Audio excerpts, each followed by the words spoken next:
নানি বাড়ি থেকে আর দাদি বাড়ি থেকে সব আত্মীয় স্বজন আসতেছে। ফ্রিজে যত গোস্ত আছে সব গোস্ত বাইট করে আমার আম্মু প্রান্তে কও। আত্মীয় স্বজন আসতেছে ভালো কথা, ফ্রিজে গোস্ত আছে তো কেডো কইছে? এল্লাহে না গোস্ত আছে, এগুলো আমরাই খাওয়ার নেগে রাখছি। আসুক আগে, যা দিয়া পারি তাই দেয়া খাওয়ায় দা, মানে অত চিন্তা তোর কে? আব্বু এত মিথ্যা কথা কও কে তোমরা? কোরবানি সব গোস্তই তো ফ্রিজে ঢুকাইছেও। তুই ছোট মানুষ, এত বড় বড় কথা কষ্ট, তোকে এত কথা কইবার কই নাই। আব্বু তুমি মানুষকে খাই না দেহে তুমি এত ভয় পাও। শোনো, মানুষকে খাইলে কখনো কমে না, আল্লাহ তাআলা আরো বরকত দেয়। আমি মানুষ খাওয়াই না দেহা ভয় পাই, খালি বেশি কথা কস। মানুষে যতই খাওয়াই কোনোদিনও তাগারে মন পামু না, কথাটা মনে রাখো। এত পেছাল না পেরে তাড়াতাড়ি গোস্ত বাই হরো। এই তো ফ্রিজ খুলবা কেসে কেডা? ফ্রিজে কি গোস্ত আছে না? লাগা, খালি বেশি পাকনামি করে যা। উচিত কথা কইলে চাচা নে থেকে নামো। আব্বু দাদির ওষুধ ফুরা গেছে, ওষুধ কেনার টাকা দাও।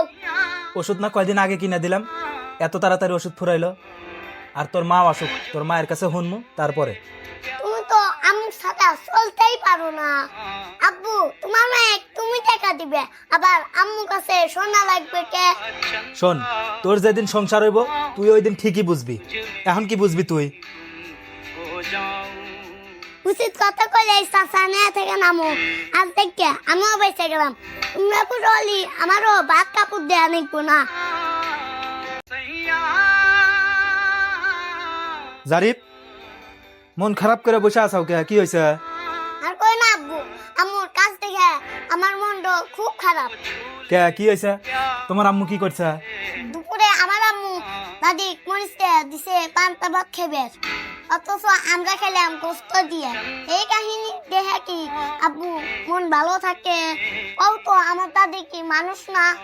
আমার দাদি কি তোমার কষ্ট করে মানুষ করে নাই? আমার দাদি তোমার বাড়ি পান্তা ভাত খেবে রাইছে নাহি? তুমি কি আম্মু কিছু কইবার পারো না? তোর আম্মু কনে গেছে? ডাক দে। কে আমার আম্মু কোনে থাকে তুমি জানো না?